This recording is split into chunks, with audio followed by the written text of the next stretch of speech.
Hello, I'm Jennifer Grace, Hay House author and co-founder of Raven and Grace Press. I am so excited to share with you today all about how to turn your business card into your book. This is perfect if you are a coach, an expert, an entrepreneur who wants to raise your credibility and attract more clients. Well, the book is one of the best ways to do that. So let's dive in. There's a great framework that I like to use. And the first step is to clarify your message. What do you want to be known for? What problem do you want to solve for your ideal client? And then finally, your book becomes your positioning tool in the market. So you really want to take some time and think about it. Sometimes there may be many different things that you do as a coach, an expert, an entrepreneur. And this book may be an umbrella of all of it, or it might be something very specific that you want to turn into a book and then create more clients because of that visibility and that positioning. The second thing you want to do is clarify and identify your ideal reader. This is your client avatar. Who do you want your book to attract? Not everybody. We want to align your content with your target clients so that the book can also act like a lead magnet. And ask yourself, if my best client read only the first three chapters, would they hire me? So for myself, when I wrote Directing Your Destiny, How to Become the Writer, Producer, and Director of Your Dreams, which was published by Hay House, I was a coach and I was very strategic about placing different meditations and workbooks. And now you can do QR codes throughout the book so that it's constantly routing them back to your website to book you as an expert. Number three, outline your signature process, creating your framework and your IP. So you want to turn what you already do into a repeatable system, 3 to 7 steps. And then you want to pepper in there case studies, client stories, and results to make it real. And this is what separates a book of ideas from a book that sells. 4, write with purpose. Make this be an authority builder. Keep it simple, 40 to 50,000 words, conversational, story driven. Infuse client transformations, your own story, and proof of results. Each chapter should sell your expertise while adding real value.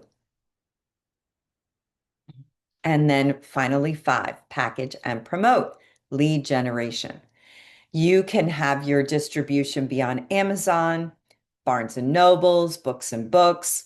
You can use your book to get on stages, podcasts, and into client conversations. And you always want to have call to actions inside of the book. Here's how to work with me, for example. Keys to writing your book when you are busy. When I wrote Directing Your Destiny, my son was 10 years old at the time. And so I didn't have time to write the book of my dreams. I had to create it. And so I thought about it. I was like, when can I actually fit this in? Well, the only time I could come up with was 5:30 to 6:30 a.m. as my author hours before my son woke up. And so the first day, I just wrote for an hour to see how many words I could write in 1 hour.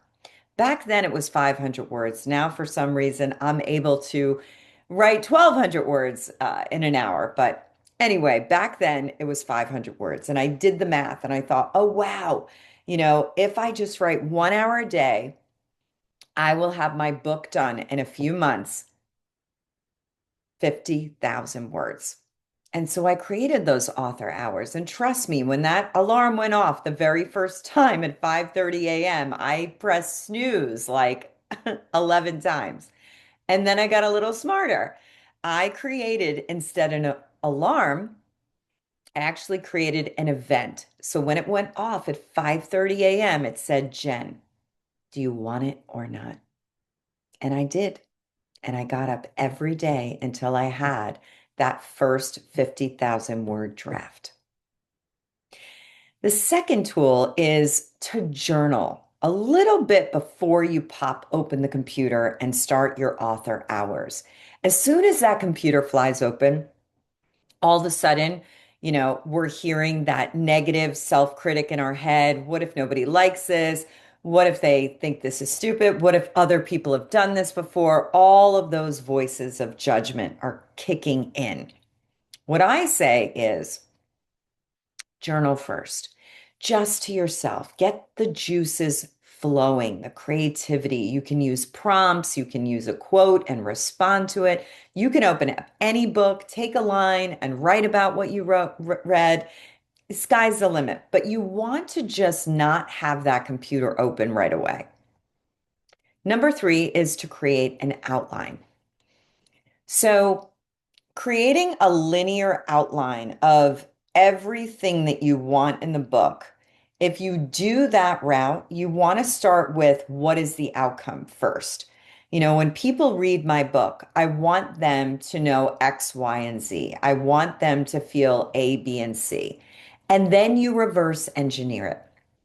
When I wrote Directing Your Destiny, I had seen that movie, The Secret. This is back in 2011, by the way. And I thought, wow, we need a manual for this movie. It wasn't telling us, how to manifest. It basically was saying, just make a vision board. And I had done that and it hadn't worked.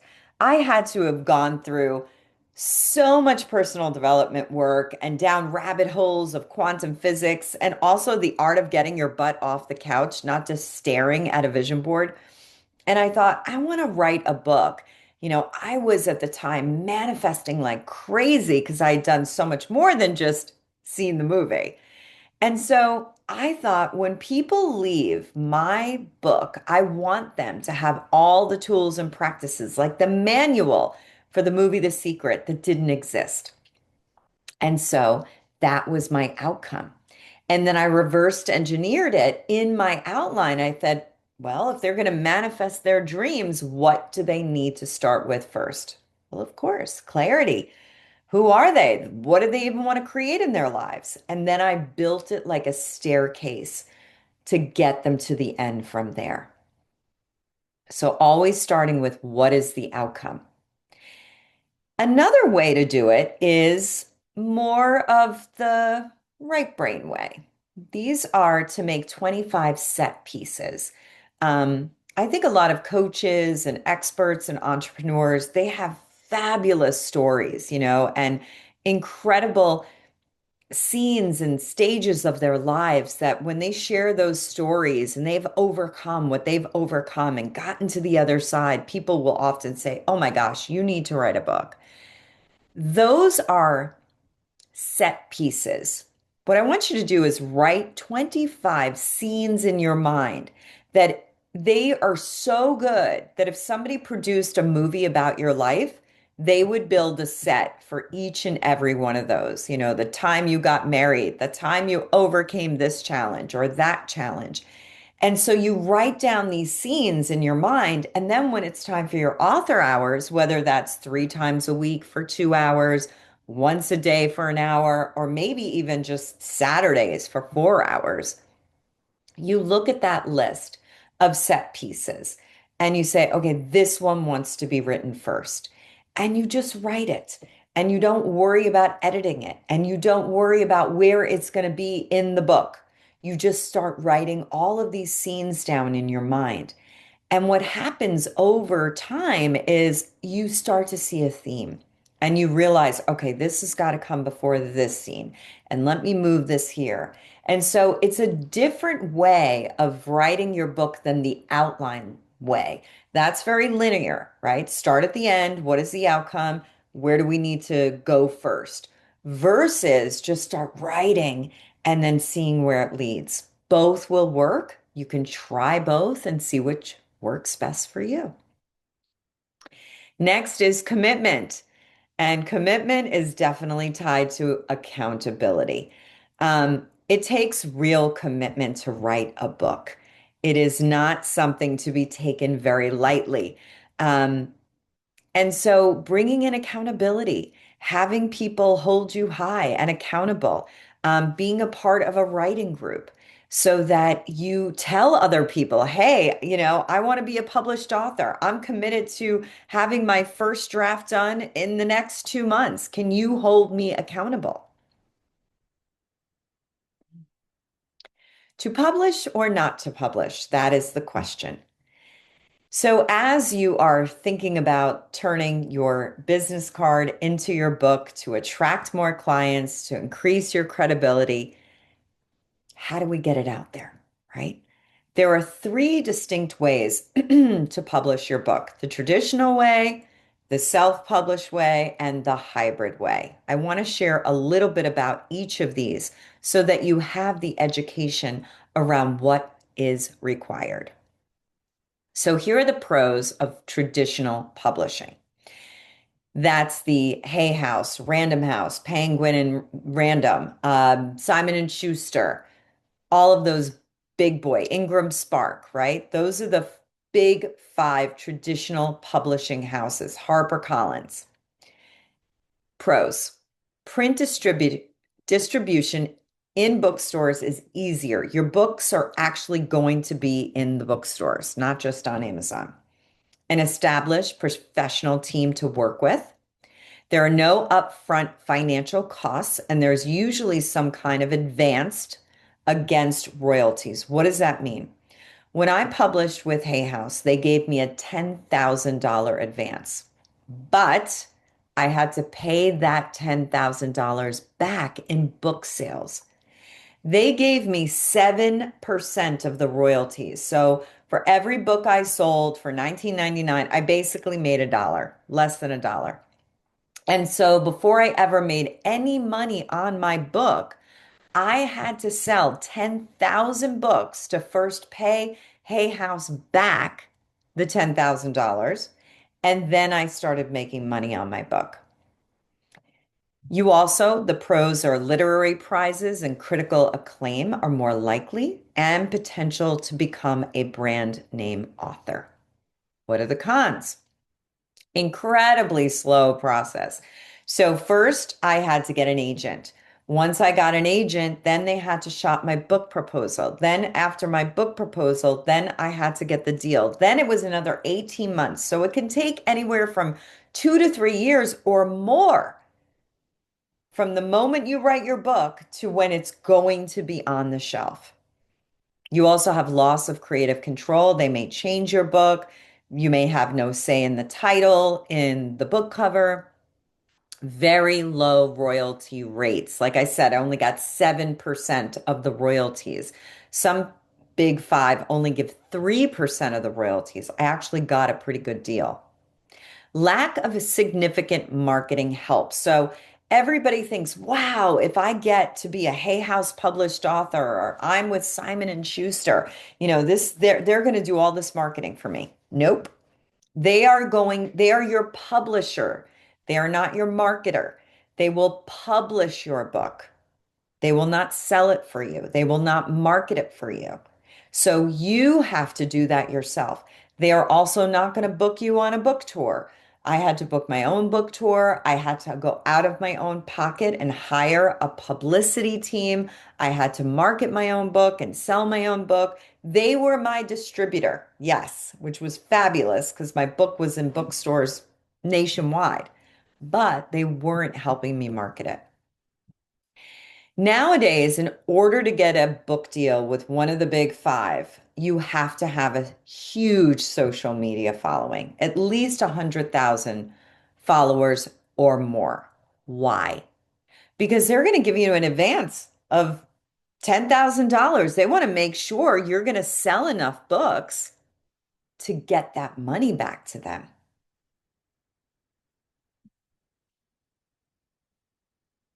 Pros of self-publishing. So this would be if you just wrote your book and had somebody help you get it edited and the book cover and you uploaded it to Amazon. Pros, total creative control over the content and design. It's very empowering. You wrote your own book, you published it. Faster time to market. You can write a book tomorrow and have it up there the next day. Higher royalties. You will get 70% from Amazon of your book. Sell by any means in any global market, you retain all your rights. Niche books can reach a large audience and you can use it to get in the game. If you on your own have sold 10,000 books, you could then go to a Hay House or a Simon and Schuster or a Penguin Random and say, "Hey, I've already sold 10,000 copies." They may be more apt to then bring you on and do a second edition of your book. Cons, you need to do it all yourself or find suitable professionals to help, and that does also cost money. You need a budget upfront if you want a professional looking result. It's not amateur. It's not going to really help you get credibility as a coach if it looks like an amateur product.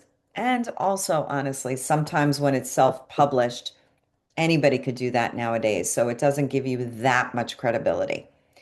And it's very difficult to get your book in actual bookstores. You don't have distribution. Third option, which I think is the best option, which is hybrid publishing. And of course, I'm a little skewed for that because I own a hybrid publishing company, Raven and Grace Press.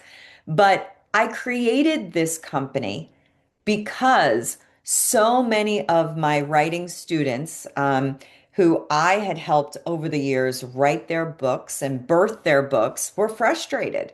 Many of them didn't have 100,000 followers and couldn't get an agent and couldn't get a book deal. And then many of them didn't want to self-publish because they thought it would look amateur and it really wouldn't give them a credibility as a coach or a speaker or an expert and an entrepreneur to be self-published. So there's this new lane. It's called hybrid publishing. And let's talk about the pros and cons of that. The pros, faster timeline. At Raven and Grace Press, we do 4 to 6 months. Your book is boom, on the shelf. Like I said, with traditional publishers, it can take up to 3 years. Creative control. You have approval on the cover, the title, and all the content. Higher royalties. Like I said, with traditional, you only get 7% or maybe even 3% of the money of your book sales. With hybrid, you usually get 60 to 70% compared to lower traditional.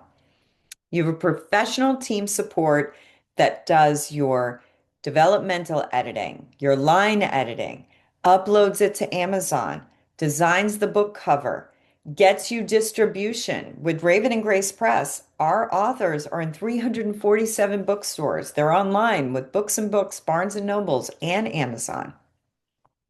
So you have access to all that distribution and personalized hand holding. You're not just another author. Author gets lost in the shuffle. When we work with our authors, they work with me for 2 months every single week, how to market their book, how to monetize their book, how to get booked on podcasts and morning shows. They work with my partner Raven for 2 months, doing all of the editing, all of the hand holding. What are the cons? Well, there is an upfront financial investment required. You have to pay for the publishing package. This is the other thing that I learned. A lot of hybrid publishing companies, they weren't transparent with their pricing. So a lot of students would come back to me and say, this is before I started Raven and Grace Press, and they would say to me, I started with this hybrid publishing company and they told me it was going to be 8,000 to publish the book, but now they're saying it's another 6,000 for marketing and another 5,000 for PR, and it was just ticking up and up and up. And so sometimes there's not good transparency. So you got to really watch out for that. At Raven and Grace Press, we are very transparent. It's $12,500. What you see is what you get. There is no upsells, there's no additional. Everything is included in that package. You don't get a large advance, right? You have to pay up front. But on the back end, you get 70% of the book sales. So yes, you don't get the 10,000 on the front end, but on the back end, you make all the money. And marketing support can vary. I have heard a lot of hybrid publishing companies not helping with the marketing. We at Raven and Grace Press, we hold your hand through the entire marketing. Our last 12 books actually went to number one bestsellers on Amazon. And so the reputation depends on the publisher. Not all hybrids are created equal. So if you would love the chance to win a 12,500 book publishing deal with Raven and Grace Press, why don't you enter our next contest? Write your book in 60 days contest. And I love this contest. You can go to ravenandgrace.com/contest, see when the next one is starting. It's only $97. It's very minimal. And we meet with you online for 2 months in a row. There's a community of writers. You're either with Raven or myself. We're helping you write your book, get those words onto the pages. The community holds each other accountable for getting it done. And then everybody at the end uploads their first draft, not the perfect one, their first draft into the portal. Raven and Grace will then pick the top five of all the manuscripts, and then the community votes on the one that wins. So it's actually not up to Raven and I. The community will vote on the winner. So we have this big celebration call. The five winners are announced. They each read 3 minutes of an excerpt of their book, and the whole community votes on who should get the book deal. So, even if you don't win, the good news is in 2 months, you've gotten the book out of your head and into the world. And whether you go on to publish with Raven and Grace Press, or you want to self-publish or go the traditional route, your book is done. At least the first draft is done. So I hope I see some of you all in the next contest.